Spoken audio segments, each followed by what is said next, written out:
எங்களால் முடியல ஆரி work video, அதனால் வந்து உங்களுக்காக இந்த வீடியோ போட்டிருக்கோம். இந்த ப்ளவுஸ் பார்த்திங்கன்னா ஜஸ்ட்டு 3500 தான். இந்த ப்ளவுஸில் பார்த்திங்கன்னா நாங்கள் 2 லைன்ஸ் கொடுத்துருக்கோம். ஒன்று வந்து sugar bead with copper bead, next வந்து cut bead with copper bead.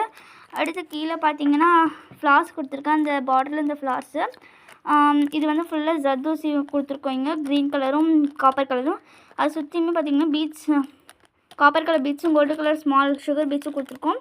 நடுவில் வந்து கட் பீட் க்ரீன் கலரும் கோல்டு கலர் நாங்கள் யூஸ் பண்ணியிருக்கோம் 2 கலர். கோல்டு பீட் சுற்றி இது மாதிரி ஸ்டெயின் ஸ்டிச் போட்டிருக்கோம் கோல்டு கலரில், நல்லா இருக்குது கான்ட்ராஸ்ட்டாக இருக்கிறதுக்கு. அங்கங்கே கோல்டு கலர் காப்பர் புட்டா கொடுத்துருக்கோம் பாருங்கள். கீழே வந்து எப்பவுமே 2 ஸ்டெயின் ஸ்டிச் கொடுத்துருக்கோம் சில்க் த்ரெட்டில், கோல்டு கலர் க்ரீன் கலர். அதுக்கப்புறமா சின்ன சுகர் பீட் கொடுத்துருக்கோம். அடுத்து என்ன கலர் ப்ளவுஸ் போடலான்னு கமெண்ட் பண்ணுங்கள். பிடிச்சிருந்தா சப்ஸ்கிரைப் பண்ணுங்கள். தேங்க்யூ. ப்ளீஸ்